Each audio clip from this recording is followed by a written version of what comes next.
She found him bleeding in the alley behind her diner, begging her not to call for help. Against every instinct, she dragged the stranger upstairs and saved his life. What she didn't know, the man she'd shown mercy to was the head of the city's most dangerous family.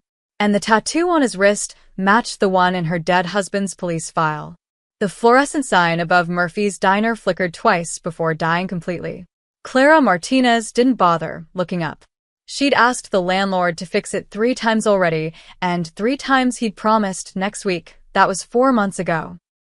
She pulled her jacket tighter against the October wind and locked the front door, her keys jingling in the empty street. 2:47 a.m. Another 12-hour shift done. Her feet screamed inside her worn sneakers, but at least the tips had been decent tonight. $83. Enough for Leo's field trip money and maybe, if she stretched it, a new pair of shoes for him. The kid was growing faster than she could afford. Clara turned toward the parking lot, already thinking about the leftover meatloaf she'd hidden in the back of the fridge for Leo's lunch tomorrow. That's when she heard it. A crash. Metal on metal. Then silence.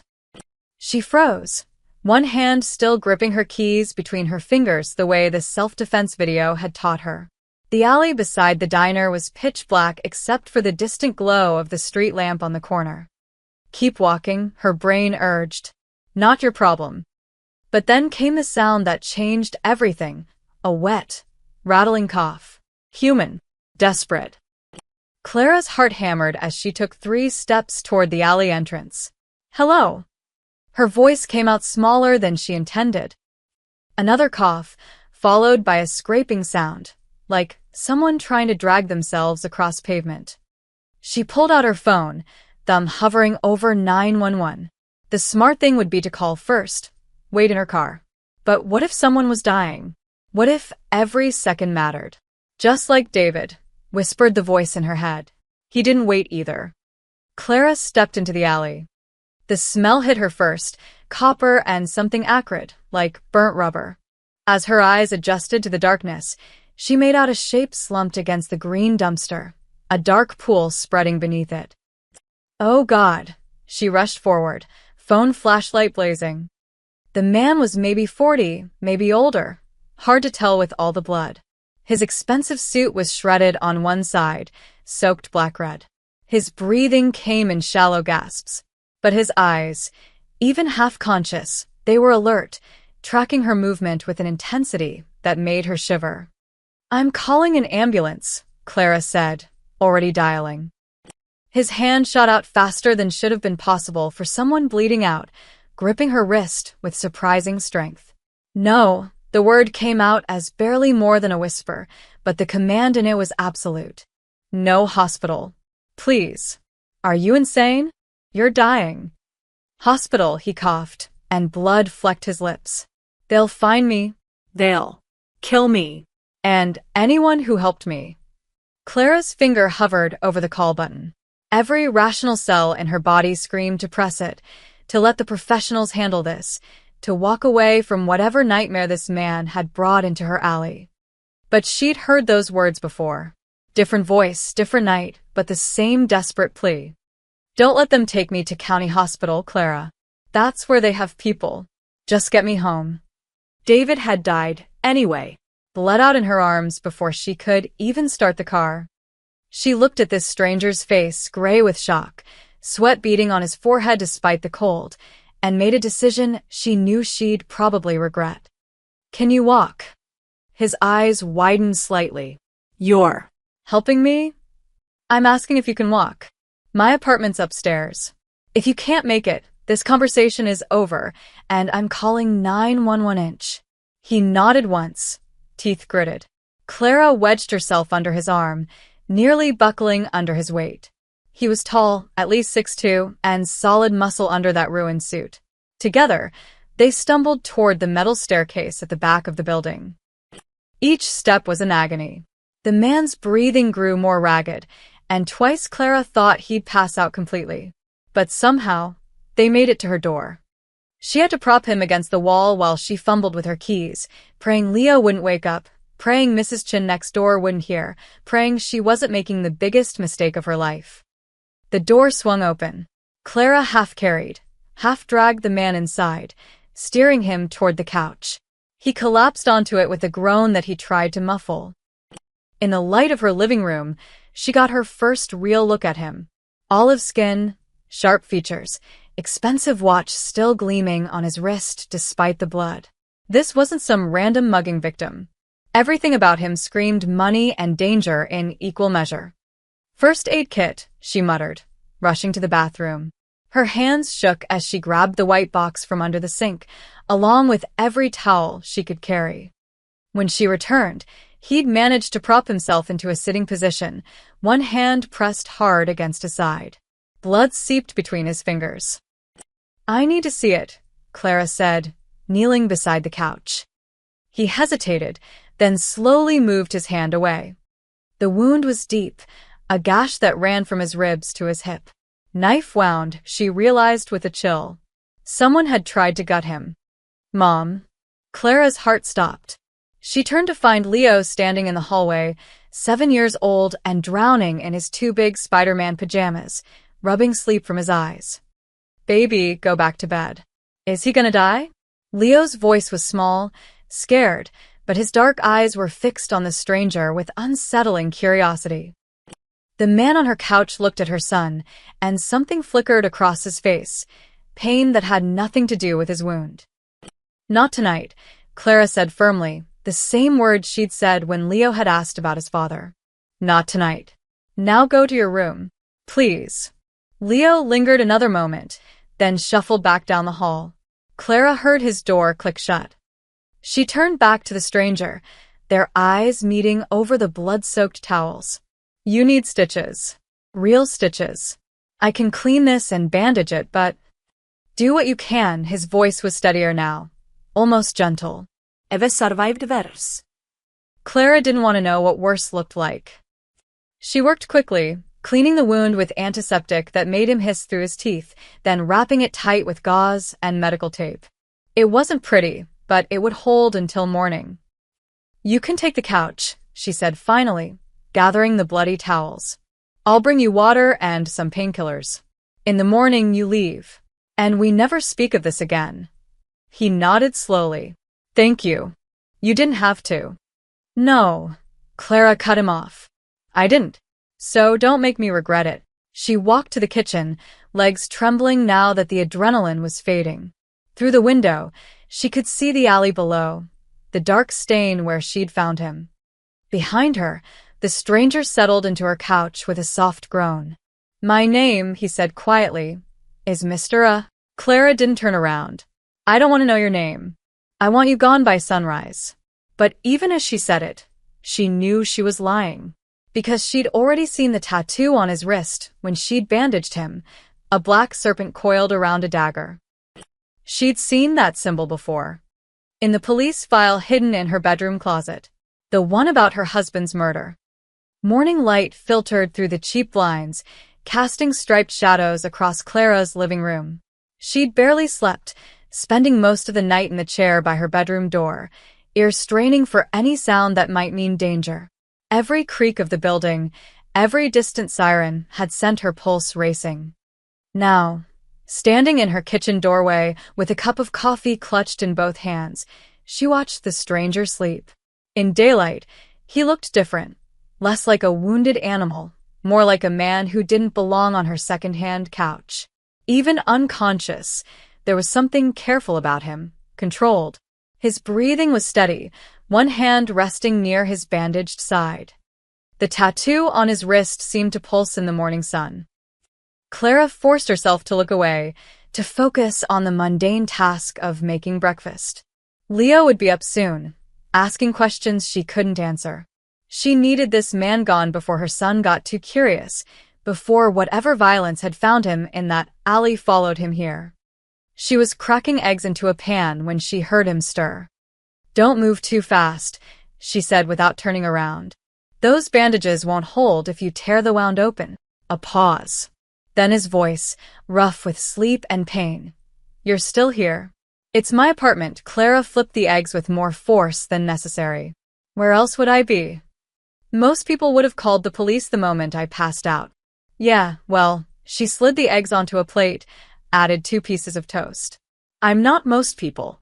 When she finally turned around, he was sitting up, face pale but alert. His eyes tracked her movement as she approached, that same unsettling intensity from last night.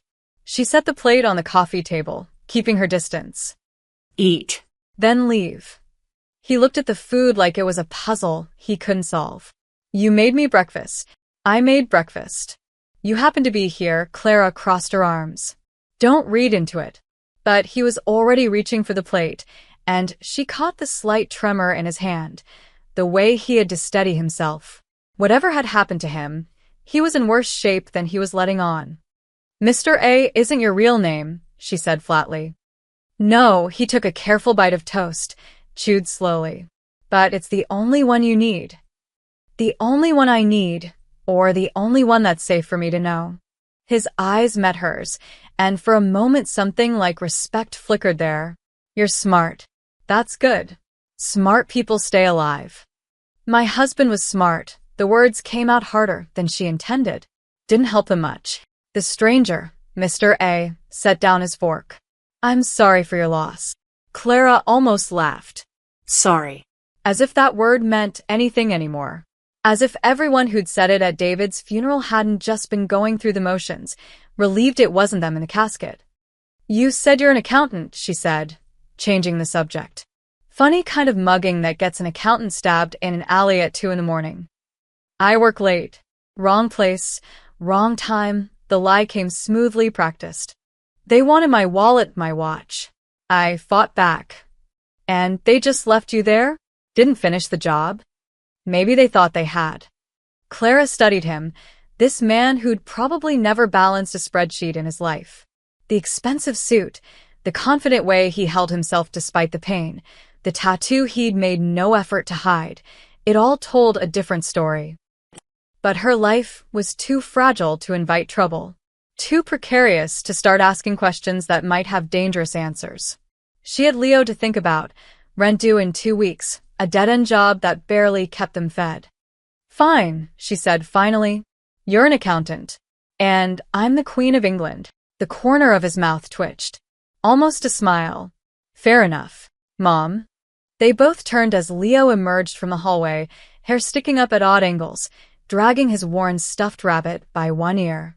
His dark eyes went immediately to the stranger on the couch. Hey, baby, Clara moved to intercept him, but Leo ducked under her arm with the easy agility of a 7-year-old. You're still here, Leo said, stopping a few feet from the couch. Mom said you weren't gonna die. Your mother was right. Mr. A's voice changed when he spoke to Leo, softer, careful. I'm much better now. Did it hurt? The stabbing? La. Clara grabbed her son's shoulder. That's not. Yes, Mr. A interrupted quietly. It hurt very much. Leo nodded solemnly, as if this confirmed something important. Then he spotted the plate on the coffee table. You made him Mom's special eggs. Clara felt her cheeks warm. They're just eggs, Leo. Nah. You only make them like that for special people. You made them for Dad before he... Leo stopped, glancing at his mother's face. The silence stretched too long. Clara saw Mr. A's expression shift, something unreadable passing across his features. He was looking at Leo the way people sometimes looked at old photographs, with a weight that didn't match the moment. I need to get ready for school, Leo announced suddenly, breaking the tension. He started toward his room, then paused. Are you going to be here when I get home? No, Clara said firmly. At the same moment Mr. A said, I don't think so. Leo shrugged, unbothered by adult complications. Okay. Bye, mister. He disappeared down the hall, and Clara heard his door close. She turned back to Mr. A, ready to reinforce the boundaries, to make it absolutely clear this was a one-night arrangement. But he was staring at the hallway where Leo had vanished, and his hand had moved unconsciously to his side, pressing against the bandage. His face had gone even paler, and for a moment, she thought the wound had reopened. Are you? I need to use your bathroom, he said abruptly, pushing himself up from the couch with visible effort. If that's all right, Clara pointed. Second door on the left. She watched him make his way down the hall, moving like every step cost him. When the bathroom door clicked shut, she finally exhaled, realizing she'd been holding her breath. Through the thin walls, she heard the water running. Then nothing for a long moment. Then what might have been a stifled sound, pain, or something else. Clara looked at the hallway, at Leo's closed door, at the plate of half-eaten eggs, at the life she'd carefully built from the ruins of her old one. And she wondered what she'd really brought into her home last night. What monster she'd saved. By the time Clara got Leo ready for school, Mr. A had returned to the couch, looking steadier, but somehow more distant. He'd washed his face, slicked back his dark hair, and the transformation was remarkable. He looked almost normal, like he could walk into any office building and belong there. Almost. "I'll drive you," Clara said to Leo, grabbing her keys. She didn't want to leave the stranger alone in her apartment, but she also couldn't let her son walk to school. Not today. Not with this kind of chaos in their lives. "I can take the bus," Leo protested. Not today. Her tone left no room for argument. The drive to Jefferson Elementary took 12 minutes. 12 minutes of Leo chattering about his friend Marcus's birthday party next week, about the math test he was worried about normal 7-year-old things that felt surreal given what was waiting back at her apartment. "Mom," Leo asked as she pulled up to the drop-off zone, "is that man gonna hurt us?" Clara's hands tightened on the steering wheel. No, baby. "He's not." Okay, Leo unbuckled his seatbelt, then paused. Dad would have helped him too, right? The question hit her like a punch to the chest. "Yeah," she managed. "Dad would have helped him too." Leo smiled, satisfied with this answer, and bounded out of the car toward the school entrance. Clara watched until he disappeared through the doors, then sat there for another minute, trying to steady her breathing. David would have helped. That was the problem. David had always helped, always gotten involved, always believed he could make a difference. And it had gotten him killed. When she returned to the apartment, she expected to find it empty. Instead, Mr. A was still there, standing by her kitchen window, looking down at the alley where she'd found him. He'd put on one of David's old shirts that she'd left draped over a chair. It fit him almost perfectly. "I thought you'd be gone." He turned, and she saw he was holding something. Leo's crayon box. "Your son left these on the coffee table. I was going to put them away." Clara crossed the room and took the box from him. "You should be resting. Or leaving. Preferably leaving." "I'll go tonight," he said. "I just need," he winced, hand moving to his side. "A few more hours." She wanted to argue, to push him out the door right now. But the practical part of her brain, the part that had kept her alive through David's death and the hard years after, knew he couldn't make it far in his condition. If he collapsed on the street, if someone found him, if they traced him back here. Fine. Tonight. But you stay out of sight, and if anyone comes to the door, you hide in Leo's room. Understood? He nodded once. Understood. Clara left him there and went to get ready for her shift at the diner. But when she emerged from her bedroom 20 minutes later, she found something that made her stop in her tracks.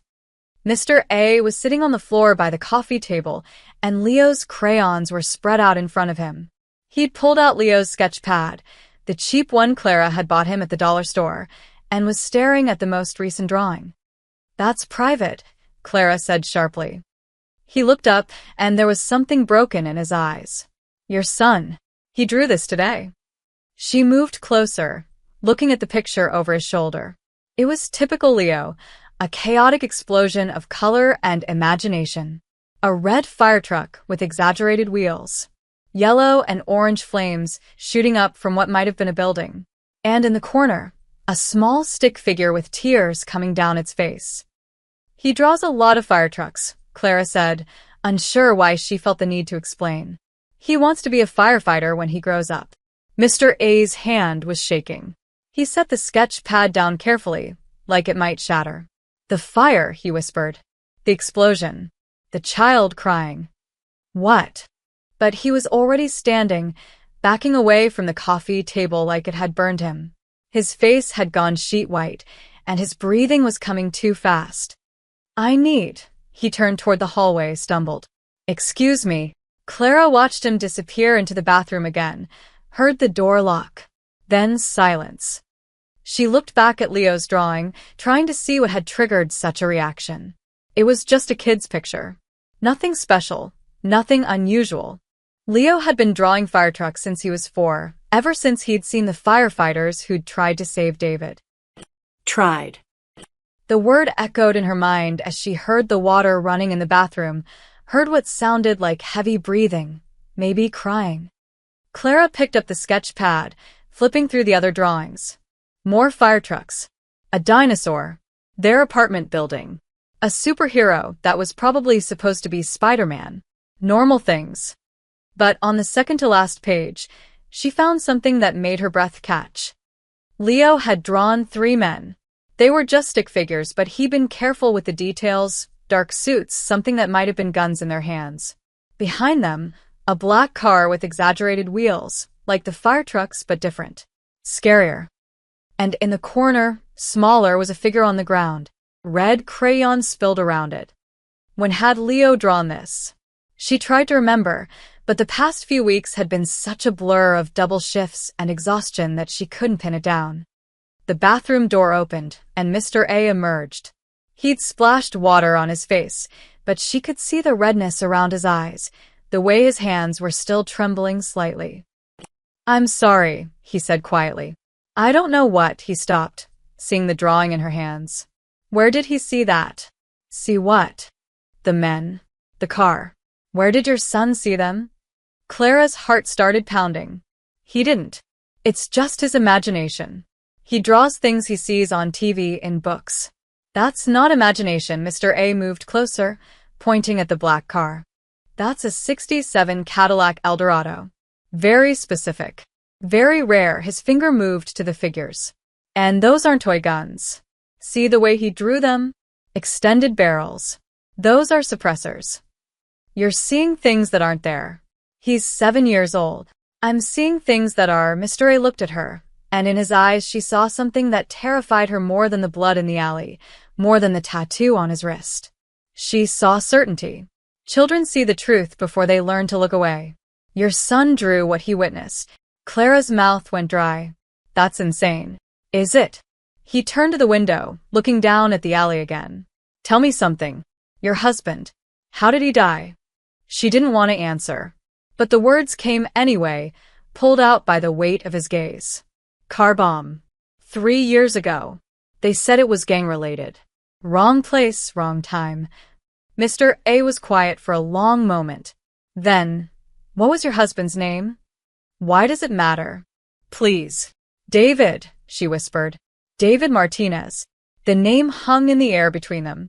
Mr. A closed his eyes, and when he opened them again, there were tears there. "I know that name," he said softly. "God help me, I know that name." Clara felt the floor tilt beneath her feet. "What are you talking about?" But before he could answer, they heard footsteps on the stairs outside. Heavy, deliberate. Multiple people. Then a knock at the door. "Clara Martinez?" A man's voice, deep and authoritative. "This is Detective Morrison, LAPD. We need to ask you some questions about an incident last night." Mr. A's hand went to his side, and Clara saw him calculating distances, exits, options. His whole body had tensed, ready for violence. "Don't," she hissed. "Don't you dare." Another knock, harder this time. "Ms. Martinez? We know you're home. Your car's in the lot." Clara looked at the man in her living room. This stranger who knew her dead husband's name, who saw things in her son's drawings that shouldn't be there, who'd brought police to her door. And she made another choice she knew she'd regret. "Closet," she whispered, pointing to the hallway. "Now." "And don't make a sound." Mr. A hesitated for only a second before moving silently down the hallway. Clara waited until she heard the closet door ease shut, then counted to 3, forcing her face into a mask of tired confusion before opening the front door.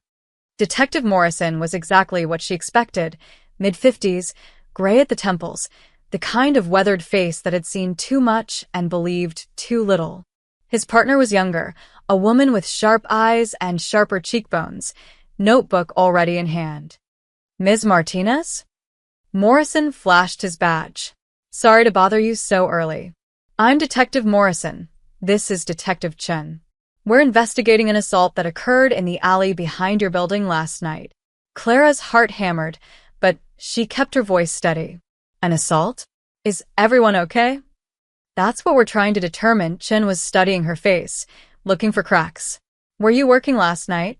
Yeah, I closed up the diner around 2:30. Why? Did you see or hear anything unusual? Anyone in the alley? Clara shook her head, the lie coming easier than it should have. No, nothing. I went straight to my car and came home. Is this about a mugging or something? Morrison exchanged a glance with his partner. We found a significant amount of blood in that alley. And security footage from the convenience store across the street shows someone matching your description entering the alley at approximately 2:47 a.m. The bottom dropped out of Clara's stomach. I might have heard something. A noise. I looked, but I didn't see anyone, so I left. You didn't think to call 911? Chen's pen hovered over her notebook. In this neighborhood? Detective, I hear noises every night. Cats, homeless people, kids messing around. If I called the cops every time, they'd stop showing up. Morrison's expression softened slightly. He probably knew she was right. The blood indicates someone was seriously injured. If you saw something, anything, it could help us. I'm sorry. I really didn't see anything. Clara glanced at her watch, a calculated move. Look, I need to get ready for work. If I remember something, I'll call, okay? Chun handed her a card. Please do. And Ms. Martinez? If someone approaches you, if you see anything suspicious, call immediately. The person who was injured in that alley is dangerous. We have reason to believe he's connected to organized crime. The words hit like ice water. Clara took the card with steady fingers. I will. Thank you, detectives. She closed the door and stood there, not moving, listening to their footsteps retreat down the stairs. Only when she heard their car start did she allow herself to breathe. They're gone, she said quietly. The closet door opened, and Mr. A emerged. His face was unreadable, but she could see the tension in his shoulders, the way his hand stayed near his side where a weapon might be if he had won. You lied for me. I lied for myself, Clara shot back. If they knew you were here, I'd be arrested for harboring a fugitive or whatever they call it. My son would end up in foster care. So don't think I did it for you. But they both knew that wasn't entirely true. Mr. A moved to the window, careful to stay out of sight as he looked down at the street. They'll canvass the building. Talk to your neighbors. Someone might have seen us. Mrs. Chun is half-deaf and Mr. Kowalski works nights. No one saw anything. Clara's mind was racing. You need to leave. Now. Before they come back with a warrant or more questions. I will, he turned from the window. But first, you need to know something about your husband. Don't, the word came out sharp, cutting.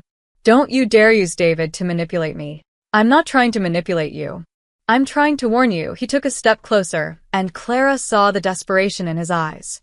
David Martinez was a police informant. He was feeding information about the Moretti family to the FBI.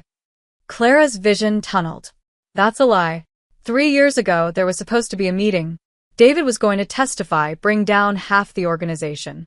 But someone found out. They put a bomb in his car. Stop it. Clara's hands were shaking now, rage and fear mixing into something toxic. My husband was a social worker. He helped kids, families. He wasn't involved in anything like that. He helped the wrong family. Mr. A's voice was gentle, which somehow made it worse. A woman named Teresa Giordano. She was trying to leave her husband, Vincent Giordano, one of Moretti's captains. David helped her get into a shelter, helped her disappear. Vincent found out, and he went to the bosses. They wanted to make an example. No, but even as Clara denied it, pieces were clicking into place. The late-night calls David would take in the bathroom. The way he'd started checking the car every morning before starting it. The life insurance policy he'd suddenly insisted on getting. If anything happens to me, It won't be, by Moretti's hand. The note. She'd found it after, tucked into his copy of The Joy of Cooking, where he knew she'd look eventually. She'd thought it was paranoia, grief talking from beyond the grave. But what if it was a warning? Clara's legs gave out. She sat down hard on the couch, the same couch where this stranger, this criminal, had slept. Who are you? Really? He was quiet for a long moment. Then he moved to the coffee table and slowly, deliberately, rolled up his sleeve further, revealing the full tattoo. The black serpent coiled around a dagger, and beneath it, in small script, Famiglia Prima. Family first. My name is Adrian Moretti, he said quietly. And your husband died, because of my family. The room spun. Clara had seen that name in the police files, heard it whispered in the diner by cops who came in for coffee. Adrian Moretti, the heir, the enforcer, the man they could never quite catch. You killed him, her voice was hollow. No. But I couldn't stop it. Adrian's face was raw, exposed. I tried. When I found out about the order, I went to Vincent, tried to talk him down. But I was too late. By the time I got there, David was already. He stopped, swallowed hard. I'm the reason they blamed me for his death. Because I was there. Because I tried to pull him out of the car. Because I failed. Clara's mind was reeling, trying to process. The tattoo. I saw it last night. In the police file. They said anyone with that mark was part of the family. They were right. Then why did your own people try to kill you? Adrian smiled, but there was no humor in it. Because after David died, after I saw what we'd done to an innocent man who was just trying to help someone, I started asking questions. Making trouble. My second in command, Vico, saw an opportunity. He leaked information about my doubts to the others, made it look like I was going to flip, become an informant like David. Last night was supposed to be a meeting. Instead, it was an execution. And you came here. To me. To David's widow, Clara felt hysteria bubbling up. Were you trying to get absolution? Clear your conscience. I didn't know, Adrian's voice cracked. I swear to God, I didn't know whose wife you were until this morning. Until I saw that picture, on your mantle. David in his uniform, at some kind of ceremony. I recognized him immediately. Clara looked at the photo, he meant. David receiving an award for community service, grinning like he'd won the lottery. She'd kept it there because it was how she wanted Leo to remember his father. Happy. Proud. Alive. Get out, she whispered. Clara. Get out of my house. Get out and never come back. Adrian nodded slowly. He moved toward the door, then stopped. For what it's worth, your husband was a good man. Better than anyone in my world. And Leo, his voice softened. He has his father's eyes. His courage too, I think. Don't talk about my son. Don't even think about him. I won't. Adrian opened the door. Check the hallway. But Clara? The men who did this to me, they know about witnesses, about loose ends. If they think for a second that I survived, they'll come looking. And they'll talk to everyone I might have contacted. Ice flooded Clara's veins. Are you threatening me? I'm warning you. Stay alert. If you see anyone suspicious, anyone asking questions, call the police. Call Detective Morrison. Don't try to handle it yourself. He slipped out the door and was gone, moving silently despite his injury. Clara sat on her couch, staring at nothing, her world crumbling around her. Everything she believed about David, about his death, about the safe little life she'd built, it was all built on lies. And now those lies had found her. She looked at the police detective's card in her hand, then at the hallway where Adrian Moretti had hidden, where her son would be drawing his strange, prophetic pictures when he came home from school. Clara pulled out her phone and pulled up the photo she'd taken of David's note years ago. The one she'd kept as a digital backup, but never really looked at again. If anything happens to me, it won't be by Moretti's hand. Her finger trembled as she zoomed in on the handwriting, looking at it with new eyes. And there, in the corner she'd never noticed before, were two more words in David's careful script. Trust Adrian. Clara called in sick to work for the first time in 2 years. She couldn't face the diner, couldn't pretend to smile at customers while her entire world was disintegrating.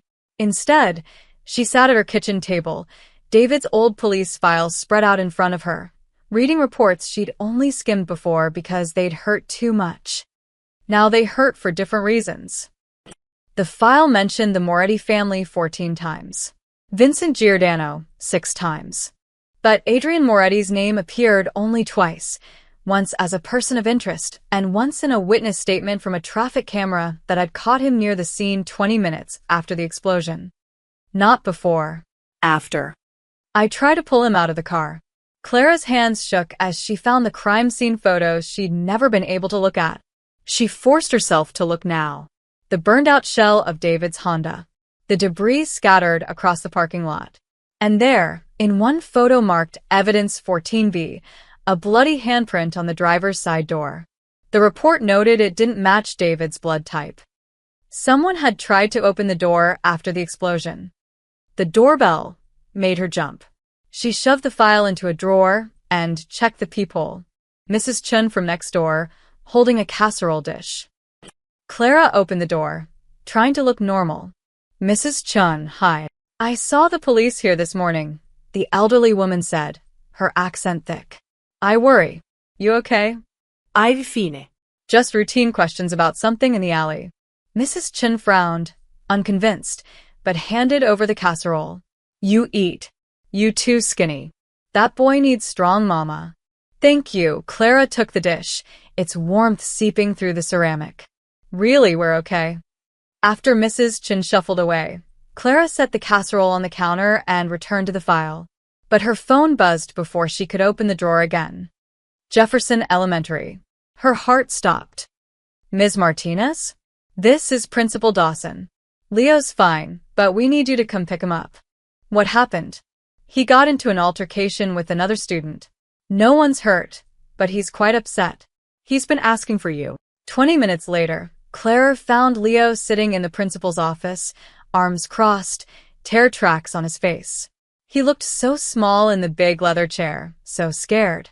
She wanted to scoop him up and run, take him somewhere far away from Mafia families and dead husbands and secrets that kept multiplying. Baby, what happened? Marcus said Daddy was a snitch. Leo's voice was small, broken. He said his dad said that Daddy deserved what he got. So I pushed him. Clara's blood ran cold. Marcus's dad said that. Principal Dawson shifted uncomfortably. We'll be speaking with Marcus's family about appropriate conversations around children. But Leo, we've talked about using our words, not our hands. I understand. Clara cut her off gently. Can I take him home now? In the car, Leo was silent, staring out the window. Clara drove on autopilot, her mind racing. Marcus's father was a cop. She'd met him at a school event last year. Officer Richard Boyd, smug smile. Handshake too firm. How much did the police know? How long had they known? Mom. Leo's voice was tiny. What's a snitch? Clara pulled into their parking lot and turned off the engine. She looked at her son, this beautiful boy who had David's dark eyes and curious mind, and made a decision. It means someone who tells the truth when bad people don't want them to, she said carefully. Your dad helped people who needed help, even when it was dangerous. That made some people angry. But telling the truth is good. It is, baby. It is. They climbed the stairs to their apartment, and Clara's hand froze on the doorknob. It was unlocked. She always locked it. Always. Stay behind me, she whispered to Leo. She pushed the door open slowly. The apartment looked undisturbed, but something felt wrong. Then she saw it. On the coffee table, a single white envelope with her name written in elegant script. Clara checked every room, every closet, every window. All secure. But someone had been here. Someone who could pick locks, move silently, leave no trace except what they wanted to leave. Go to your room, she told Leo. But Mom. Now, please. Once Leo's door closed, Clara opened the envelope with shaking hands. Inside was a single sheet of expensive paper and 3 photographs. The letter was short. Clara, I couldn't leave without giving you answers. The photos are from 3 years ago, the night David died. I kept them as insurance, but you deserve to see them more than I deserve to use them. The first photo, David and Teresa Giordano, the woman he was helping. She's alive, by the way. Living in Oregon under a new name with her daughter. David saved her life. The second photo, Vincent Giordano placing the device under David's car. I took this from a distance, too far away to stop it, close enough to document it. The third photo, me, pulling David from the wreckage. I was too late. I'm sorry. You asked why my own people want me dead. The truth is, I've been collecting evidence for months. Names, dates, crimes. Everything. I was going to finish what David started. But I realized something this morning. I can't undo the past. I can't bring your husband back. All I can do is make sure his death wasn't meaningless. The flash drive taped to the back of this paper contains everything. Give it to Detective Morrison. Tell him it's from an anonymous source. Don't mention my name. Don't mention that we met. You saved my life, Clara. Now let me try to save yours. Clara's hands trembled as she looked at the photos. David, alive, standing with a frightened woman and a little girl. Vincent Giordano, his face clear in the streetlight, crouched by a car's undercarriage. And Adrian, younger but unmistakable, his clothes covered in soot and blood, cradling David's body against his chest, his face twisted in anguish. She peeled the back of the paper. The flash drive was there, smaller than her thumbnail, containing evidence that could destroy an entire criminal organization. Mom. Clara spun around. Leo stood in his doorway, holding his sketch pad. I drew something else, he said quietly. Last night, while you were sleeping. He held up the pad. Clara's breath caught. The drawing was more detailed than the others. 3 men in dark suits, but this time their faces were visible, crude crayon representations, but distinctive enough. One had a scar on his cheek. One wore glasses. And one was younger, with dark hair and what looked like a tattoo on his wrist. Behind them was a building that looked remarkably like their apartment complex. And in the window of one apartment, their apartment, were 2 stick figures. One tall, one small. When did you see these men? Clara's voice didn't sound like her own. I didn't see them, Leo said, confused. I dreamed them. They were looking for something. Someone. He pointed to the figure with the tattoo. This one was nice, I think. But the other ones were scary. Clara knelt down, pulling Leo close. Listen to me, baby. This is very important. If you ever see these men, any of them, you run to Mrs. Chen's apartment and you call 911. Do you understand? You're scaring me. I know. I'm sorry. But do you understand? Leo nodded against her shoulder. Are the bad men coming here? Clara looked at the flash drive in her hand, at Adrian's photos, at her son's prophetic drawings. She thought about David's note, trust Adrian, and about the man who'd tried to save her husband, who'd spent 3 years collecting evidence, who'd warned her even after she'd thrown him out. I don't know, she admitted, but we're going to be ready. She pulled out Detective Morrison's card and stared at it for a long moment. One phone call, and she could hand over everything. End this. Let the police handle it. But something held her back. If Adrian was right, if Vico and his men thought for even a second that Adrian had survived and passed information to someone, they wouldn't stop. They'd eliminate every potential witness. Her phone buzzed. Unknown number. She answered cautiously. Hello. Heavy breathing. Then a voice, digitally distorted. We know he was there. We know you helped him. Tell us where Moretti is and your son lives. The line went dead. Clara looked at Leo at his drawings at the flash drive. And she realized Adrian had been wrong about one thing. He hadn't saved her life. He'd ended it. Clara's hands shook so violently, she nearly dropped the phone. She looked at Leo, still clutching his sketch pad, oblivious to the threat that had just been made against his life. Baby, pack a bag. Clothes for 3 days, your toothbrush, Mr. Hoppy. She kept her voice steady through sheer force of will. Are we going somewhere? We're going to visit Aunt Rachel. The lie came automatically. Rachel, David's sister, lived 2 hours away in San Diego. Far enough to matter. But I have school tomorrow. You're getting a vacation day. Clara was already moving, grabbing her own bag, throwing in essentials.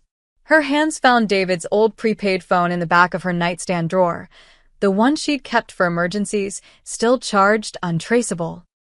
She called Rachel.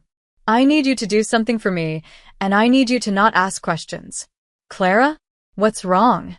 I'm sending Leo to you on a bus. He'll be at the downtown station in 2 hours. Can you pick him up? A bus? Clara, what's going on? Please, Ratch. I'll explain later. Just keep him safe. A pause. Then, okay, I'll be there. Clara hung up and knelt in front of Leo. Listen carefully. You're going to take a bus to Aunt Rachel's house. It'll be an adventure, like we've talked about. You're a big boy, and I need you to be brave. You're not coming. Not yet. I have to take care of something first. But I'll come get you in a few days, I promise. She pulled him close, breathing in the strawberry scent of his shampoo. I love you more than anything in this world. You know that, right? I know, Mom. His voice was muffled against her shoulder. Are you in trouble? No, baby. I'm just being careful. 45 minutes later, she watched Leo board the Greyhound to San Diego, Mr. Hoppy clutched under his arm. She'd given him her phone to play games on, put $60 in his pocket, and made him memorize Rachel's address and phone number. He looked so small climbing those bus steps. The bus pulled away. Clara stood in the parking lot until it disappeared, then got in her car and drove. Not home. She couldn't go home. Instead, she drove to the one place she thought might have answers. The Holy Name Catholic Church on West Adams, where David used to volunteer. Where Father Miguel had presided over his funeral, had held her hand while she cried, had promised that justice would come eventually. The church was quiet in the late afternoon, sunlight streaming through stained glass windows. Father Miguel was in his office, bent over paperwork. Clara, he stood immediately, concern creasing his weathered face. My child, what's wrong? I need to see the records. From 3 years ago. The donations, the volunteers, everything from the month before David died. Father Miguel hesitated. Clara, those records are confidential. David was helping someone. A woman named Teresa Giordano. I know she came here. I know he met with her through your outreach program. Clara's voice cracked. Please, Father. Someone threatened my son today. I need to understand what David was involved in. The priest's face paled. He closed the office door and locked it. Sit down. You knew. The realization hit Clara like a fist. You knew what David was doing. I knew he was helping a woman escape an abusive situation. I didn't know. Father Miguel rubbed his face. I didn't know who her husband was until after.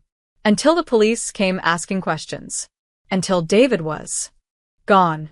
Clara, what David did was noble. Teresa and her daughter were in mortal danger. He saved their lives. And it cost him his own. Clara pulled out Adrian's photos, spreading them on the desk. Did you know about this? About Adrian Moretti? Father Miguel picked up the photo of Adrian pulling David from the wreckage. His hands trembled. Where did you get this? Does it matter? Adrian Moretti came here 2 weeks after David died. He sat in the confession booth for 3 hours. The priest's voice was barely above a whisper. He told me everything. The guilt was destroying him. He said he'd tried to save David, tried to stop it, but he was too late. He asked me how to make amends for a sin he didn't commit but couldn't prevent. What did you tell him? I told him that redemption doesn't come from guilt. It comes from action. From making different choices going forward. Father Miguel looked at her. Is Adrian alive? Is that why someone threatened Leo? Clara nodded slowly. I helped him. I didn't know who he was, but I helped him, and now his people think I know where he is. Do you? No. He left this morning, and I haven't heard from him since. She pulled out the flash drive. But he left me this. Evidence against his own family. And I don't know what to do with it. Before Father Miguel could respond, Clara's borrowed prepaid phone buzzed. Unknown number again. She answered, her voice cold. What do you want? Ms. Martinez, a different voice this time, smooth and cultured. My name is Vico Santoro. I believe you've met my associate, Adrian. I don't know what you're talking about. Please. We saw the security footage. We know he went into that alley bleeding. We know you went in after him. We know he didn't come out. Vico's voice remained pleasant, almost friendly. We also know your son just boarded a bus to San Diego. Seat 14B, if I'm not mistaken. Clara's blood turned to ice. If you touch him. I'm not a monster, Ms. Martinez. I don't hurt children. But I do need to find Adrian. He is something that belongs to me. Information that could be very damaging if it fell into the wrong hands. He's dead. He died in that alley. Then you won't mind if we search your apartment? Thoroughly. Clara looked at Father Miguel, at the flash drive on his desk. Fine. Search all you want. You won't find anything.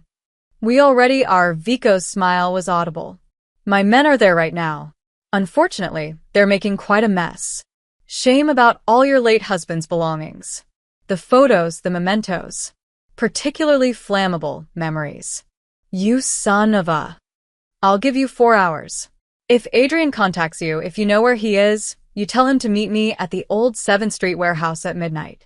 Come alone, and I'll let you and your son disappear. No one else has to die. But if he doesn't show, Vico paused. Well, accidents happen. Even on buses. The line went dead. Clara stood there, shaking with rage and terror. They're going to hurt Leo. They're going to hurt my son because of something David started and Adrian couldn't finish. Father Miguel picked up the flash drive. Or you finish it for both of them. What?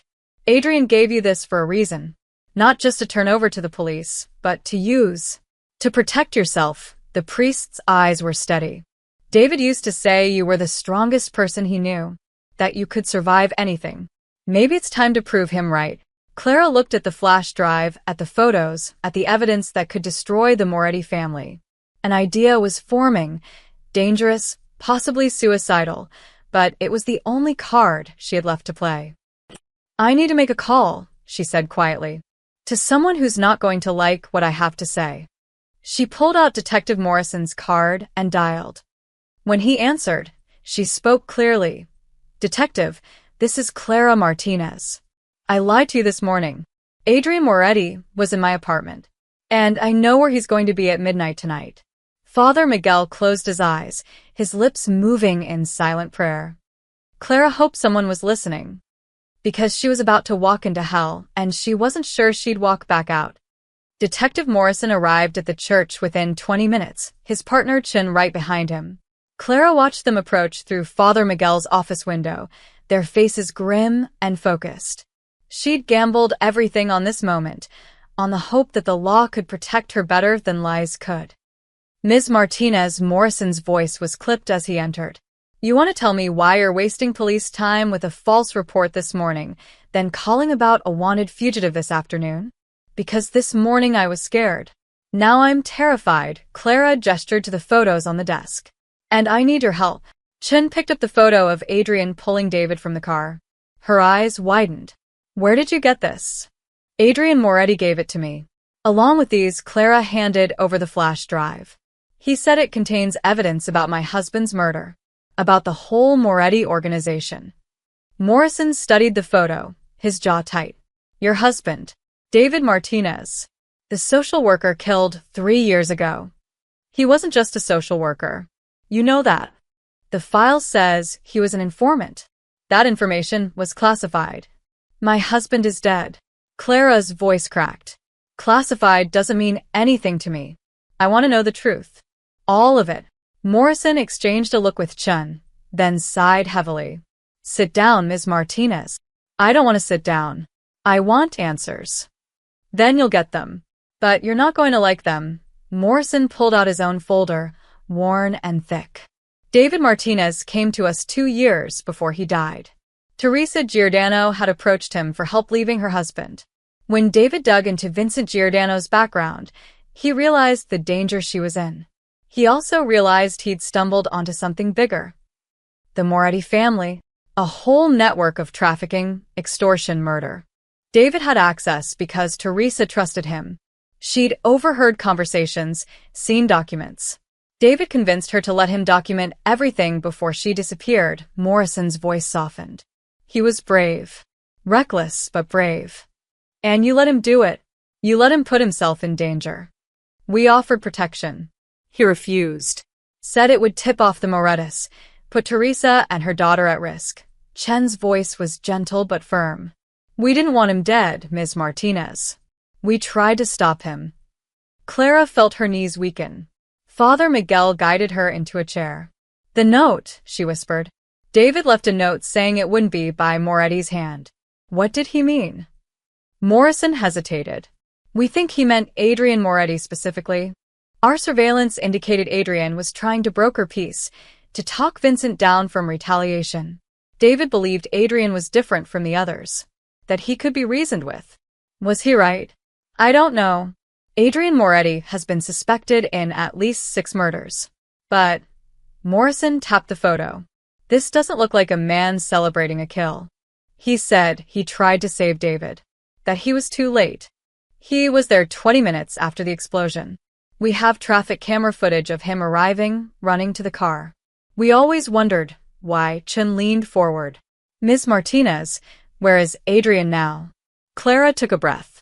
I don't know. He left my apartment this morning. But Vico Santoro called me an hour ago. He threatened my son. He wants Adrian at the 7th Street warehouse at midnight, or her voice broke, or Leo dies. Morrison stood abruptly. Where's your son now? On a bus to my sister-in-law's in San Diego. But they know. They're watching him. Chin, get units to intercept that bus. Full protection detail. Morrison pulled out his radio. We're taking Santoro down tonight. No. Clara grabbed his arm. If you go in with police, Vico will know. He'll have people watching. He'll what? Kill your son, anyway. Morrison's face was hard. Ms. Martinez, this is what we do. Let us handle it. You didn't handle it 3 years ago. David died because you couldn't protect him. The words hung in the air, brutal and true. Morrison's jaw worked, but he didn't argue. Father Miguel spoke up quietly. Perhaps there's another way. If Adrian knew about the meeting. We're not using a civilian as bait, Chin said firmly. I'm already bait. Clara stood, steadying herself. Vico thinks I can deliver Adrian. That's my leverage. If I go in there, if I can stall long enough. Absolutely not. Then what? Clara's voice rose. You storm in, Vico makes a phone call, and my son dies on a highway somewhere? I can't. Tears spilled over. I can't lose him too. He's all I have left. Morrison was quiet for a long moment. Then he said, show me what's on that drive. Father Miguel's computer was old, but it worked. Chun plugged in the flash drive, and they watched in silence as folders appeared. Financial records. Photos of meetings. Audio recordings. Names, dates, locations, years of evidence, meticulously documented. Jesus Shembriated. This is everything. Wire fraud, racketeering, 3 unsolved homicides. Vincent Giordano, Morrison said, pointing to a photo. That's him placing the device under a car. The timestamp. He looked at Clara, his expression shifting. This is your husband's car. The night he died. Clara forced herself to look. Vincent, crouched by the Honda's undercarriage, his face clear in the streetlight. Proof. Undeniable proof. There's a video file, Chin said, clicking it open. Adrian's face filled the screen, haggard and bruised. The timestamp showed it was from 2 days ago. If you're watching this, I'm probably dead, Adrian's recorded voice said. My name is Adrian Michael Moretti, and I want to confess to my role in the following crimes. For 20 minutes, they watched as Adrian detailed everything. Not just his family's crimes, but his own. The people he'd hurt, the laws he'd broken, the blood on his hands. He spoke clearly, calmly, like a man who'd accepted his fate. But I need to be clear about one thing, Adrian said near the end. David Martinez was killed on Vincent Giordano's orders, with approval from my uncle, Carlo Moretti. I tried to prevent it. I failed. That failure has haunted me every day since. If this recording helps bring them to justice, then maybe David's death won't be meaningless. The video ended. The office was silent. He's confessing to everything, Morrison said slowly. With this testimony, we can— It's not enough, Clara interrupted. Is it? Without Adrian alive to testify, without corroboration. It's a start. Combined with the other evidence, we can build a case. How long? Months? Years? Clara shook her head. I don't have that kind of time. Leo doesn't have that kind of time. Her phone buzzed. Text message from an unknown number. Your son just got off at a rest stop. Cute kid. Shame if something happened. Attached was a photo, Leo, standing by a vending machine, Mr. Hoppy under his arm, completely unaware of the danger. Clara's vision tunneled. They're following him. Right now. We'll get units there. Morrison started. There's no time. Clara grabbed the flash drive, her hands shaking. I'm going to that warehouse. I'm going to give Vico this drive and tell him Adrian's dead. That this is all that's left. Maybe he'll take it and leave us alone. He'll kill you the moment you hand it over. Then wire me. Send backup. But let me try. Clara looked Morrison in the eye. My husband trusted you people and died for it. I'm not asking you to trust me. I'm telling you this is happening. With or without your help. Morrison stared at her for a long moment. Then he pulled out his phone. Chun, call SWAT. Tell them we're setting up a sting operation at the 7th Street warehouse. Full tactical support, but they stay back until my signal. He turned to Clara. You're going to do exactly what I say when I say it. Understood? Clara nodded, her heart pounding. Good. Because we've got 6 hours to set a trap for the most dangerous crime family in Los Angeles. Morrison's smile was grim. And if anything goes wrong, we're all dead. Father Miguel made the sign of the cross. God be with you, my children.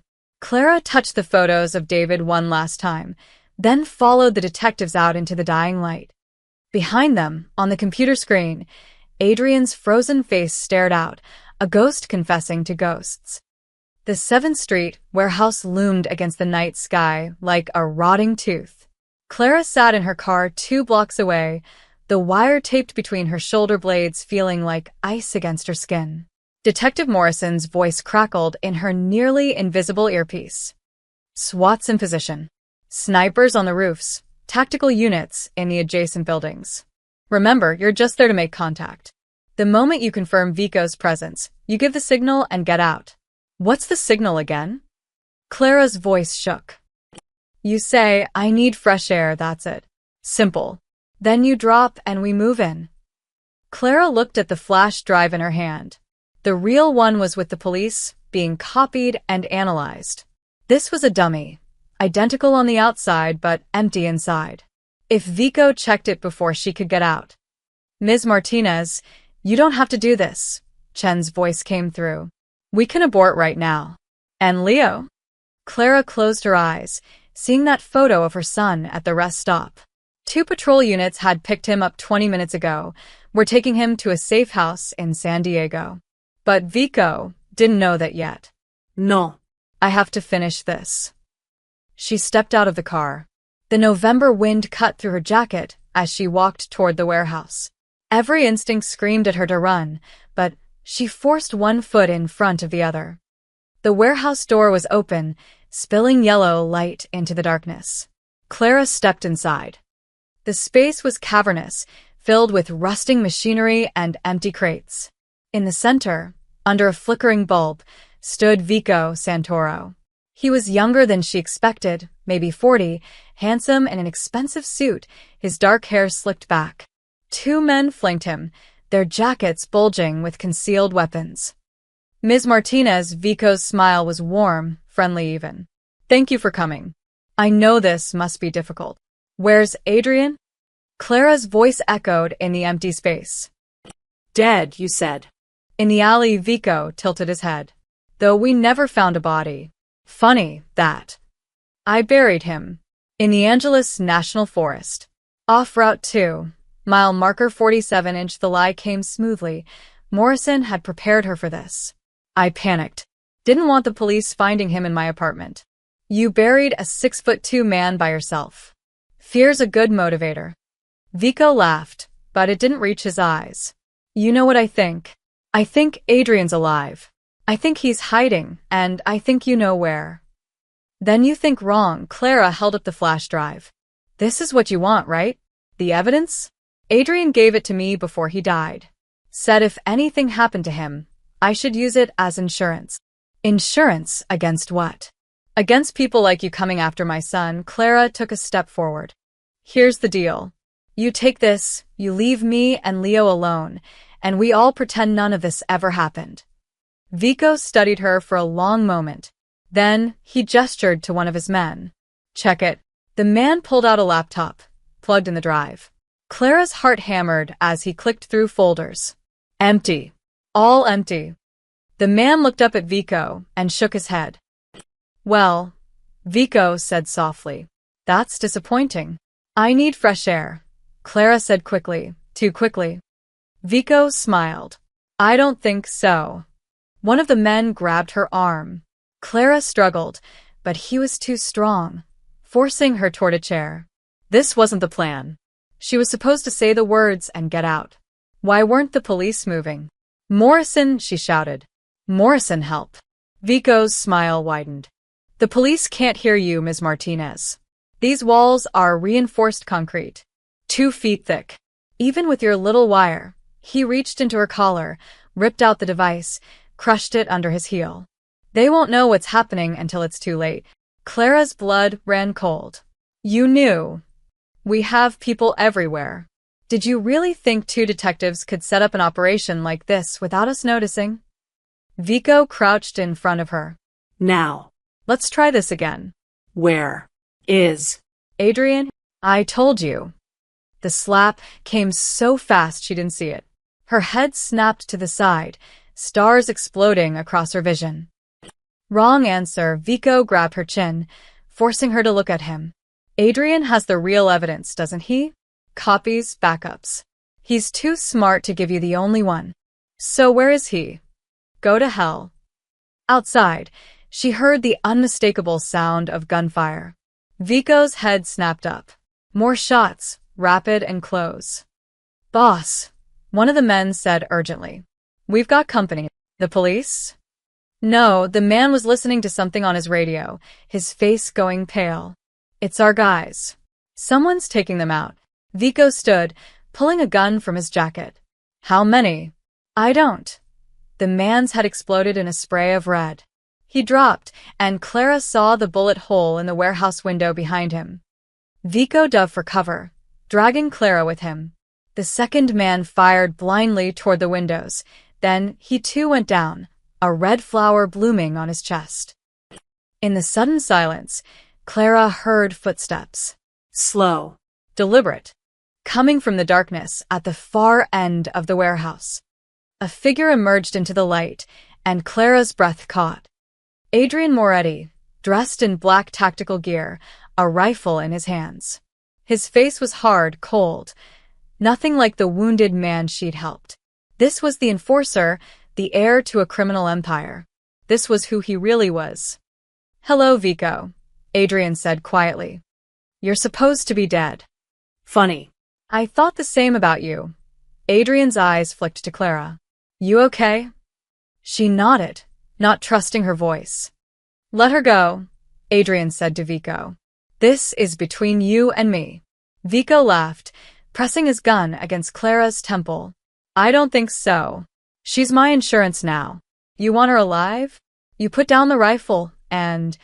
The shot was impossibly precise. Vico's gun flew from his hand, his fingers shattered.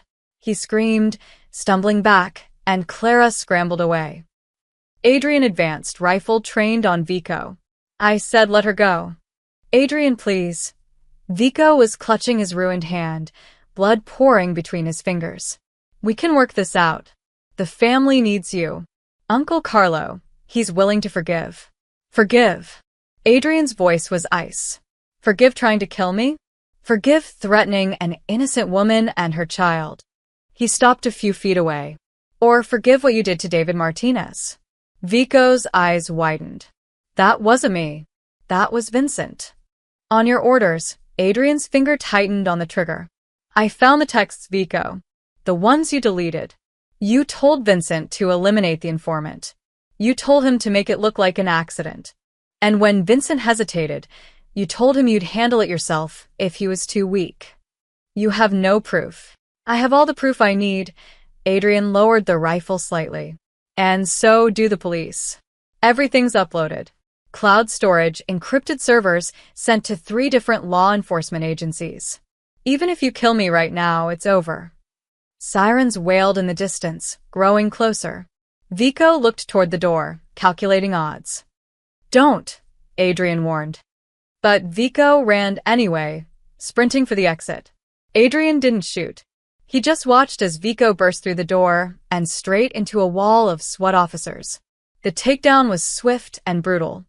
Clara stood on shaking legs. You came.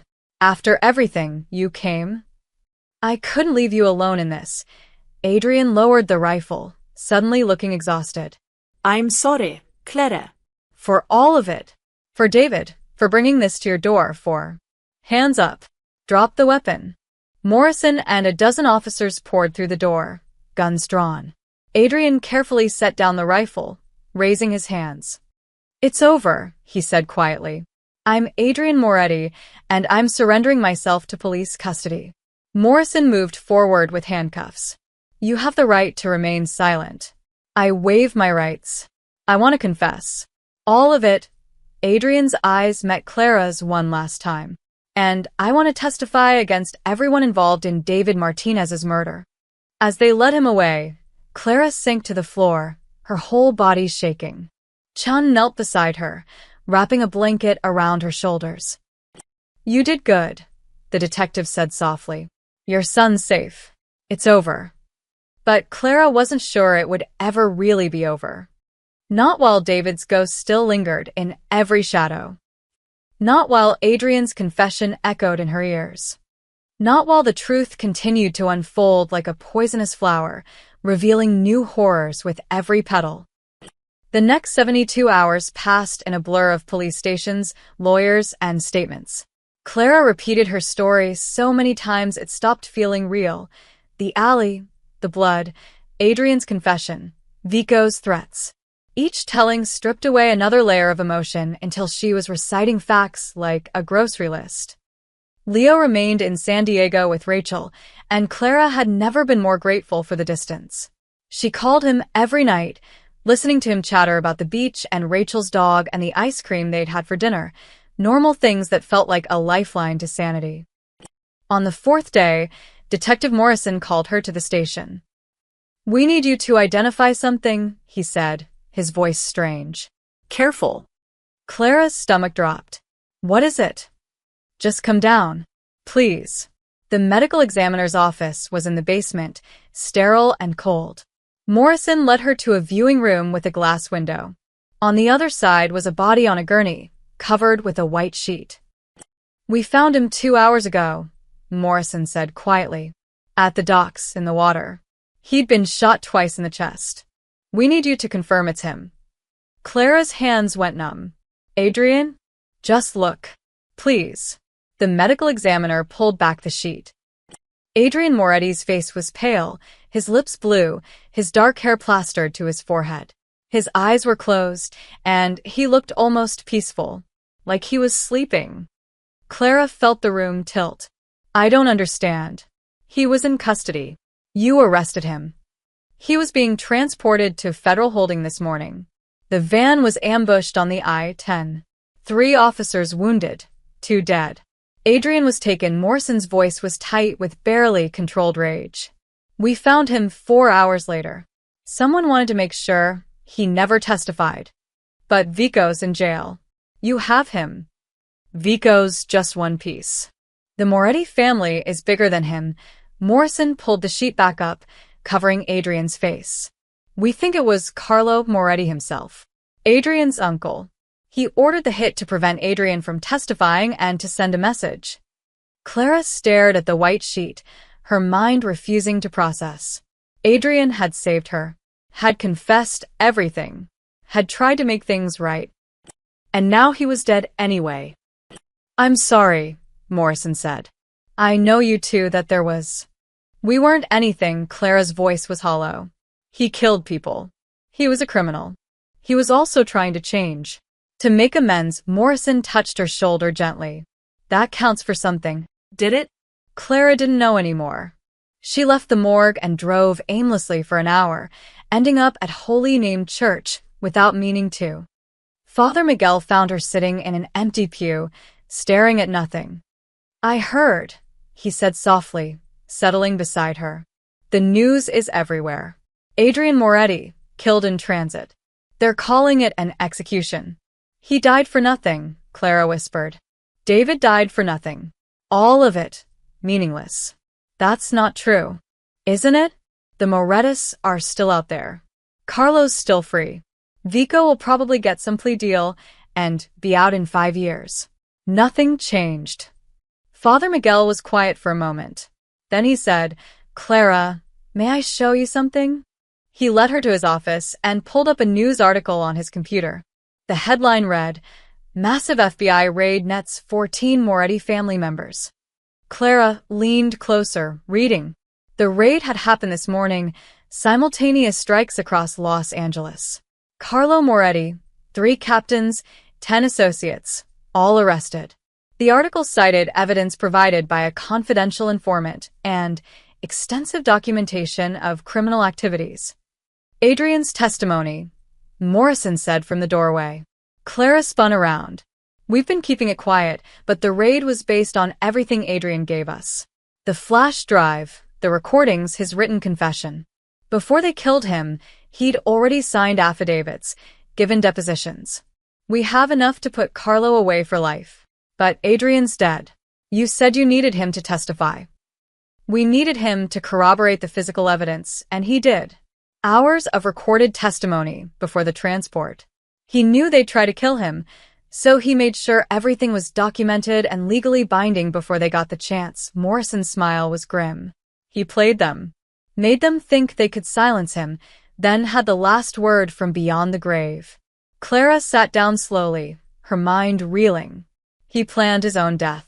"I think he accepted it was inevitable," Morrison said. "After he saved you at the warehouse, after he surrendered, he knew the family would never let him testify. So he gave us everything we needed, then let them think they'd won. The ambush, the killing, it gave us probable cause for the raid.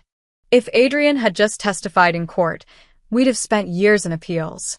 This way, we caught them all red-handed trying to cover up a murder." Father Miguel crossed himself. He sacrificed himself. For justice. For David. For you and Leo. Clara felt tears burning her eyes. "I threw him out. I told him I never wanted to see him again. And he saved you anyway." Morrison handed her a manila envelope. "He left this with his lawyer. Instructions to give it to you if anything happened to him." Clara's hands shook as she opened it. Inside was a letter and a photograph. The photo showed a young Adrian, maybe 20, standing next to a small boy, maybe 4 or 5 years old. The boy was grinning, holding a toy fire truck. Adrian's smile was genuine, unguarded, nothing like the careful mask she'd seen. The letter was written in Adrian's precise handwriting. "Clara, if you're reading this, I'm gone. I'm sorry for that, not because I fear death, but because I wanted to see you and Leo truly safe before I left. The photo is of me and my nephew, Marco. He died in a house fire when he was 6. I tried to save him. I was too late. I've been too late for everyone I've tried to protect. When I saw Leo's drawing, the fire truck, the fire, the crying child, it brought everything back. The guilt, the failure, the knowledge that I couldn't save the people who mattered. But maybe I could save you. And him. Everything I've done, the evidence, the confession, the testimony, it's as much for David as it is for you. Your husband was brave enough to stand against my family. I owed him a debt I could never repay in life. Perhaps in death, I can balance the scales. Tell Leo that Mr. A said goodbye. Tell him to keep drawing, keep seeing the truth that adults miss. And tell him that fire trucks are for heroes, and his father was one. You gave mercy to a man who didn't deserve it. Let me return it the only way I can, by making sure you never have to look over your shoulder again. The Moretti family dies with me. Adrian. P.S. There's a trust fund for Leo's education. No criminal money. It's for my mother's side. Clean inheritance. My lawyer has the details. Please don't refuse it. Let some good come from my life. Clara read the letter 3 times, tears streaming down her face. Morrison and Father Miguel waited in silence. Finally, she folded the letter carefully and tucked it back in the envelope with the photo. When's the funeral? No funeral, Morrison said quietly. No family claimed the body. He'll be cremated. City burial. No, Clara stood, wiping her eyes. That's not right. David would want. She stopped, steadied her voice. He deserves better than that. Father Miguel nodded slowly. I can arrange something. A small service. Private. Thank you. Clara left the church and drove to San Diego, to Rachel's house, to her son. When Leo ran into her arms, she held him tight and didn't let go for a long time. That night, after Leo fell asleep, Clara sat on Rachel's porch and looked at the stars. She thought about David, about Adrian, about 2 men who'd tried to do the right thing in different ways. Both had paid with their lives. But Leo was safe. The Morettis were finished. And somewhere, maybe, David and Adrian had found the peace they'd never had in life. Clara touched the envelope in her pocket and whispered to the night sky, "Thank you, both of you." The stars offered no answer, but somehow, that was enough. 3 weeks later, Clara stood in front of a storage unit on the outskirts of Los Angeles. The key had arrived in a package from Adrian's lawyer, along with the trust fund documents and a single typed instruction, "When you're ready." She wasn't sure she'd ever be ready, but she was here anyway. The storage unit door rolled up with a metallic screech, revealing neat rows of filing boxes, each labeled with dates and names. Clara stepped inside, her footsteps echoing in the small space. Morrison had told her about this place. Adrian had rented it 5 years ago, long before David's death, long before everything fell apart. It was his insurance policy, his escape route, documentation of every crime, every transaction, every dirty secret the Moretti family had buried. Clara opened the first box. Financial records from offshore accounts. She recognized some of the names from news reports, politicians, judges, police captains. People who should have stopped the Morettis but had been bought instead. The second box contained photographs. Crime scenes that had been ruled accidents or suicides. She saw Vincent Giordano in several, always in the background, always carefully out of focus. Except in one photo, dated 2 months before David's death, where Vincent was clear as day standing over a body in an alley. The third box made her stop breathing. It was labeled simply, David Martinez. Inside were dozens of folders, organized chronologically. Clara's hands trembled as she pulled out the first one. Inside was a copy of David's initial contact with the FBI, his offer to help Teresa Giordano, his agreement to gather evidence. But there were other documents too.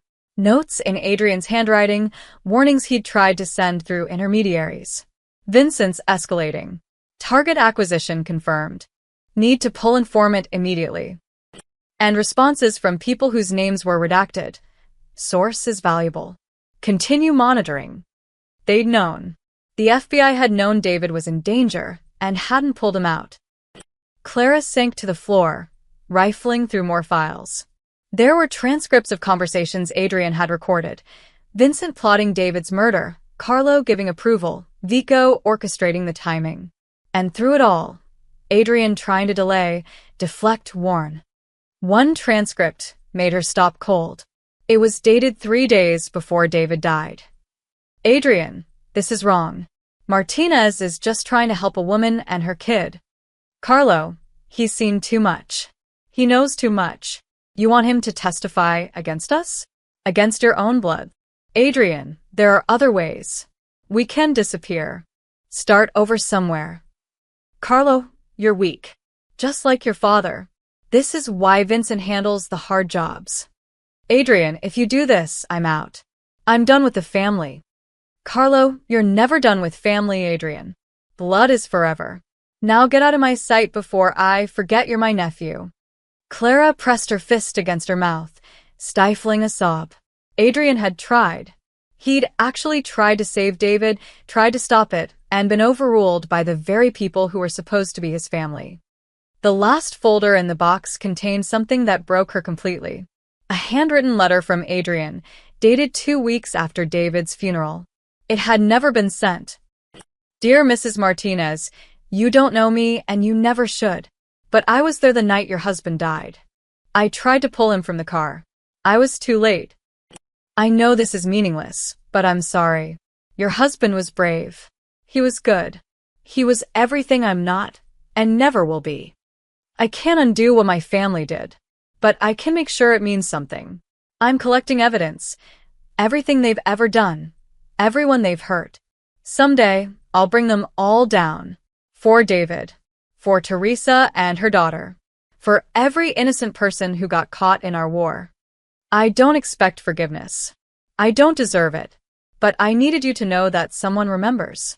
Someone knows your husband died a hero. I'm sorry I couldn't save him. A stranger who failed you. Clara clutched the letter to her chest, tears streaming down her face.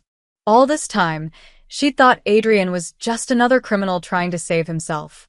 But he'd been carrying this guilt for 3 years, documenting every crime, building a case against his own family, all because he couldn't save one good man. She spent the next hour going through the rest of the boxes. There were dozens of them, enough evidence to prosecute hundreds of crimes, implicate hundreds of people. Adrian had been meticulous, obsessive, turning his guilt into a crusade. The last box contained something different. Personal items. A rosary. A photo album. The picture of young Adrian with his nephew Marco, along with others, family gatherings, holidays, moments before everything went wrong. At the bottom was a leather journal. Clara opened it to the first page. This is a record of my sins. If I die before I can make amends, let this stand as my confession. She flipped through the pages. Adrian had documented everything. Every person he'd hurt, every crime he'd committed, every order he'd followed. But interspersed with the confessions were entries about trying to change, about moments of doubt, about the growing realization that he was trapped in a life he'd never chosen. The last entry was dated the day before she'd found him in the alley. Vico knows. The meeting tomorrow is a trap. I'm not walking away from this one. But maybe that's okay. Maybe this is the only way to truly break free. Die as Adrian the criminal. Rise as evidence against everyone who made me into this. I'm tired of being too late. Tired of failing everyone who needed me. If I can save one person, just one, before I go, maybe that's enough. Maybe Clara Martinez and her son can have the peace I took from them. Maybe that's my redemption. Clara closed the journal, her vision blurred with tears. She pulled out her phone and called Morrison. I found Adrian's storage unit, she said when he answered. You need to see this. All of it. Is it bad? Clara looked around at the boxes, at the years of evidence, at the proof of Adrian's desperate attempt to balance the scales. It's everything. Every name, every crime, every person who needs to answer for what they've done. We'll send a team. Morrison? Clara interrupted. There are FBI names in here too. People who knew David was in danger and didn't protect him. Silence on the other end. Then, I'll come myself. With people I trust. After she hung up, Clara sat among the boxes and waited. She thought about David, who'd tried to save one woman and ended up exposing an empire. She thought about Adrian, who'd tried to save everyone and destroyed himself in the process. And she thought about Leo, safe in San Diego, drawing pictures of heroes and fire trucks, still innocent enough to believe good always won. Clara pulled out the photo of Adrian and Marco, studying Adrian's young, unguarded face. Before the weight of family expectations. Before the violence and guilt, just a young man holding his nephew's hand, both of them smiling. "You did it," she whispered to the photo. "You weren't too late this time. You saved us." Outside, she heard cars pulling up. Morrison and his team, ready to collect years of evidence, ready to bring down everyone who'd escaped justice. Clara stood, brushing off her jeans. She had one more stop to make before going back to San Diego. One more person who deserved to know the truth. She locked the storage unit and drove across the city to Evergreen Cemetery, to the modest headstone that marked David's grave.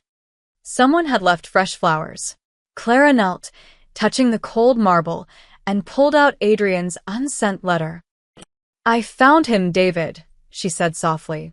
"The man you said to trust. You were right about him. He wasn't perfect, but he tried. God, he tried so hard." The wind rustled through the trees, carrying the scent of jasmine. "It's over now. All of it. Leo's safe. The Morettas are finished. And Adrian," her voice broke.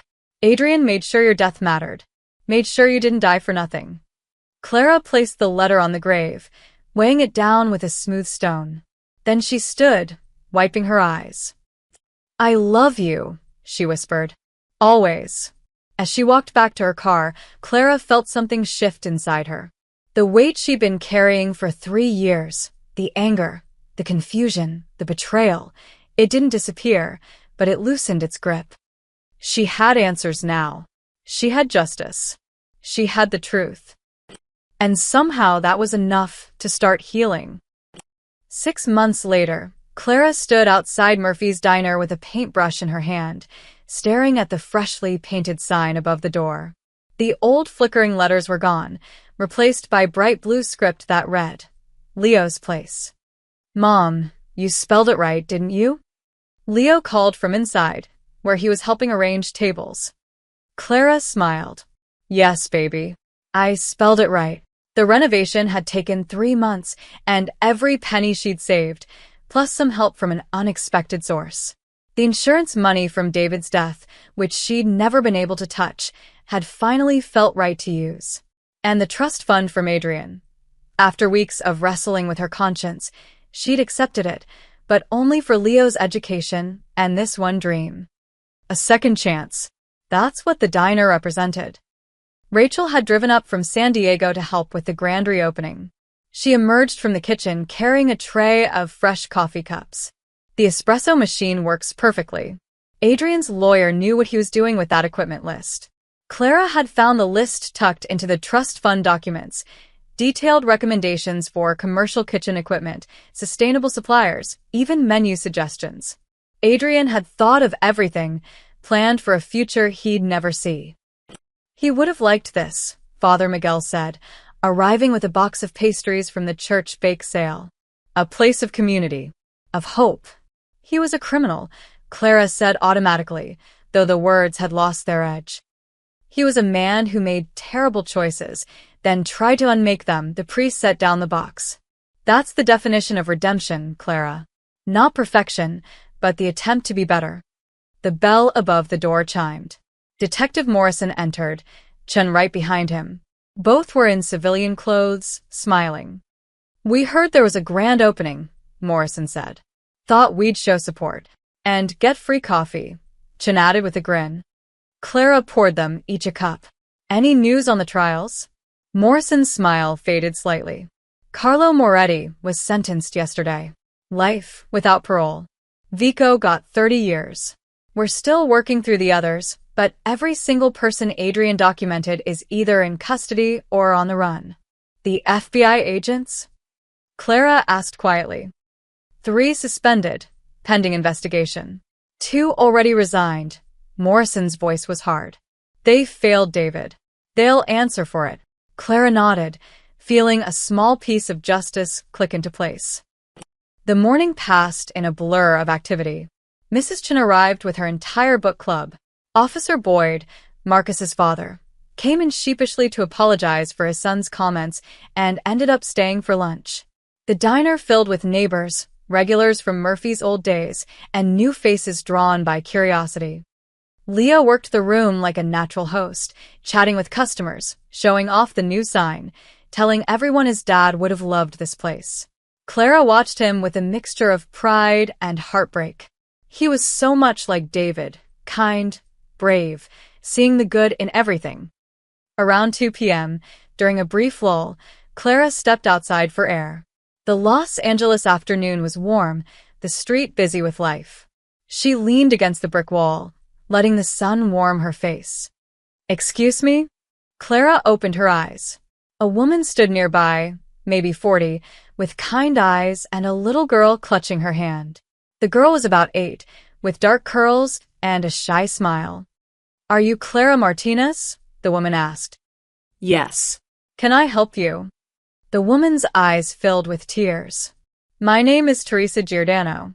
This is my daughter, Sophia.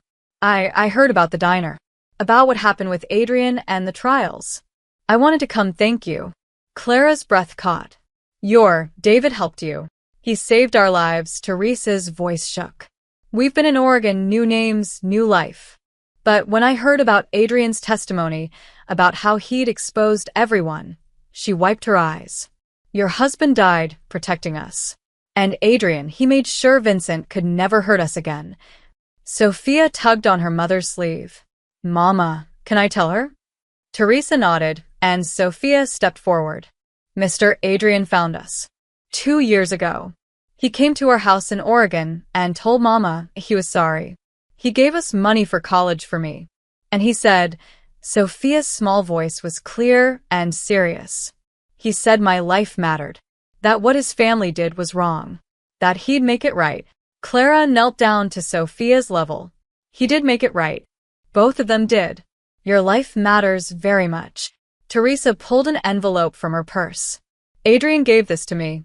He said if anything ever happened to him, I should bring it to you." She handed it over. "I'm sorry it took so long. I was scared to come back to Los Angeles. But I needed you to know that David's sacrifice wasn't in vain. We're alive because of him." After Teresa and Sophia left, with promises to return for dinner sometime, Clara sat at a corner booth and opened the envelope. Inside was a single page, Adrian's handwriting familiar now. "Clara, if Teresa found you, it means I'm gone." "Good. That means she's safe enough to travel, which means the family is truly finished. I want you to know something. When I found Teresa and Sophia in Oregon, I saw what David had given his life for. A mother and daughter, safe and happy, building a normal life. It was the first time I understood what real courage looked like. Not violence, not power, but sacrifice for someone else's future. Your diner, Leo's place, it's perfect. A place where people can come and feel safe. Where second chances are served with coffee and kindness. David would be proud. I never got to tell you this in person, so I'll say it now. Thank you for seeing me as human. Even when you knew what I was, what I'd done, you still treated me with dignity. That one night in your apartment, eating those eggs, watching you with Leo, it reminded me what I'd lost. What I'd thrown away when I chose my family over my conscience. You gave me something I thought was gone forever. Hope that change was possible. Live well, Clara. Raise Leo to be like his father, brave and good and true.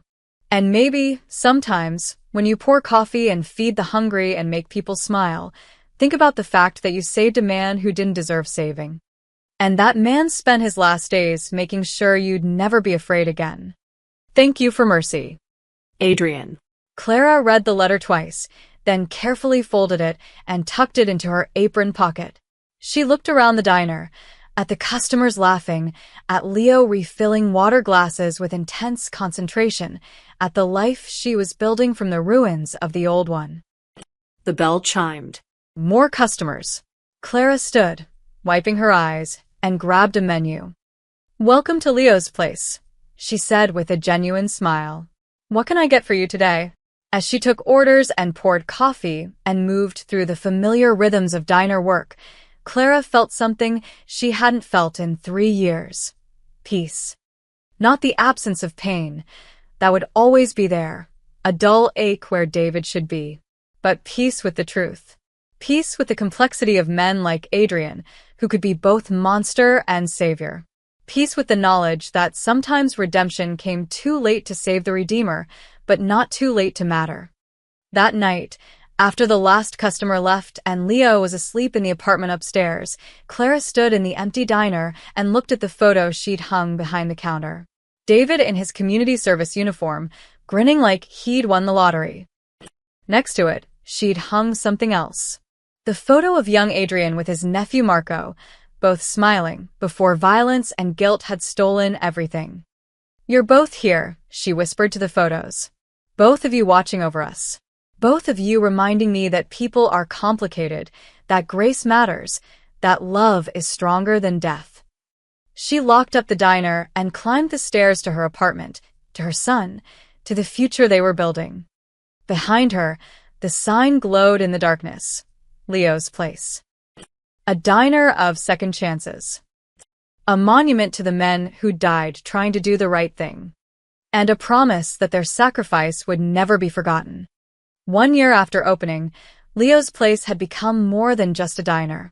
It was a neighborhood fixture, a gathering place, a small beacon of hope on a street that had seen too much darkness. Clara was wiping down the counter on a rainy Thursday evening when she noticed him.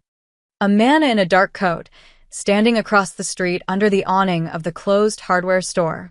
He'd been there for 10 minutes, just watching the diner through the rain-streaked windows. Not moving, not threatening, just watching. Her heart seized. After a year of peace, the old fear came roaring back. She reached for her phone, Morrison's number on speed dial. But something made her pause. The way the man stood, shoulders slightly hunched against the rain. The way he kept his distance, careful not to alarm. There was something familiar about the posture, the careful stillness. The dinner rush had ended. Only 2 customers remained, Mrs. Chin nursing her decaf and reading a mystery novel, and old Mr. Kowalski working on the crossword puzzle he did every night. Leo was upstairs doing homework. Clara made a decision. She grabbed an umbrella and stepped outside. The man saw her coming and tensed, ready to leave. But he didn't run. As she got closer, Clara's steps faltered.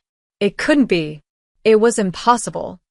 But in the glow of the streetlight, she saw his face clearly. Older, thinner, with a beard he hadn't had before and different colored hair. But the eyes were the same. Dark, haunted, carrying the weight of too many ghosts. Adrian. The word came out as barely a whisper. "I'm sorry," he said quietly. His voice was rougher, like he hadn't used it much.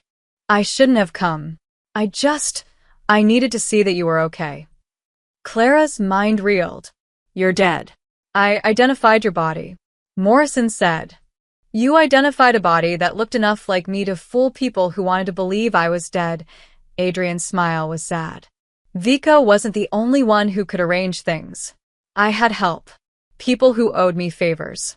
People who believed in what I was trying to do. The FBI. Some retired agents who were tired of watching good people like David get sacrificed. They helped stage the ambush, helped me disappear.